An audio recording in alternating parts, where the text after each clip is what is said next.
Hai teman-teman, jangan lupa like dan subscribe Indri Kiki Channel. Perkenalkan, nama saya Kaula Putri dari kelompok 2. Saya Anggara Pratama Putra dari kelompok 2. Assalamualaikum, perkenalkan nama saya Ganindya Pamadesta dari kelas 8D kelompok 2. Nama saya Dias Aryasena dari kelompok 2. Perkenalkan, nama saya Farel Asuta dari kelompok 2. Budi Utomo merupakan organisasi pertama di Indonesia yang bersifat nasional berbentuk modern, yaitu organisasi dengan pengurus yang tetap, ada anggota, tujuan, dan program kerja. Budi Utomo didirikan oleh Dr. Sutomo pada tanggal 20 Mei 1908. Pendirian Budi Utomo tidak terlepas dari penggagas atau pendorong lahirnya Budi Utomo, yaitu Dr. Wahidin Sudirohusodo. Dr. Wahidin Sudirohusodo merupakan dokter lulusan Stovia yang menyadari terbelakang dan tertindas rakyat akibat penjajah Belanda. Cara untuk membebaskan diri dari penjajah, rakyat harus cerdas dan harus diberikan kesempatan mengikuti pendidikan dan pengajaran serta memupuk kesadaran diri. Dan perlu mendirikan organisasi yang menyajukan pendidikan dan martabat bangsa Indonesia. Pada tanggal 20 Mei 1908 adalah hari lahir Budi Utomo. Budi Utomo berasal dari kata Sanskerta, yaitu bodhi atau budi, berarti keterbukaan jiwa, pikiran, kesadaran, akal atau pengadilan. Dan juga bisa berarti daya untuk membentuk dan menjunjung konsepsi dan ide-ide umum.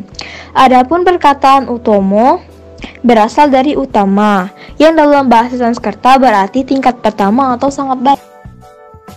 Program Budi Utomo adalah mengusahakan perbaikan pendidikan dan pengajaran.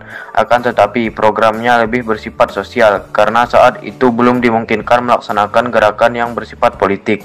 Sebagai organisasi pelajar yang berintikan pelajar Stovia, gerakan Budi Utomo pada awalnya terbatas pada Jawa dan Madura. Pada tanggal 5 Oktober 1908, Budi Utomo mengadakan kongres pertama di Yogyakarta. Kongres tersebut berhasil menetapkan tujuan organisasi, yaitu kemajuan yang harmonis antara bangsa dan negara, terutama dalam memajukan pengajaran, pertanian, peternakan, dagang, teknik, industri, dan kebudayaan.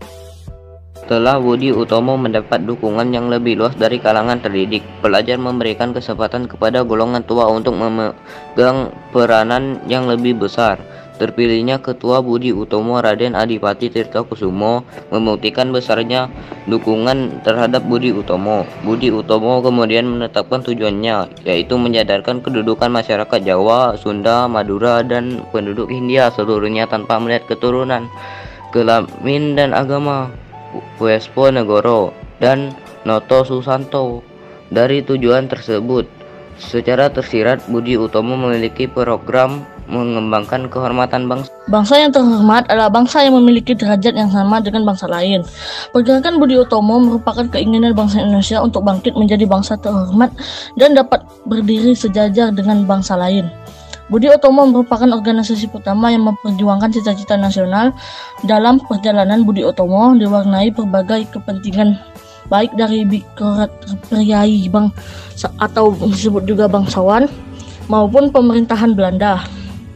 Namun, pidato Dr. Sutomo yang di awal pendirian Budi Utomo, yaitu "Saya yakin nasib tanah air di kemudian hari akan ada di tangan kita", Fadriuddin M 2015-28. Besarnya pengaruh pergerakan Budi Utomo dalam perjalanan kemerdekaan Indonesia, Presiden Soekarno pada tanggal 20 Mei 1948 menerapkan hari kelahiran Budi Utomo sebagai hari kebangkitan nasional.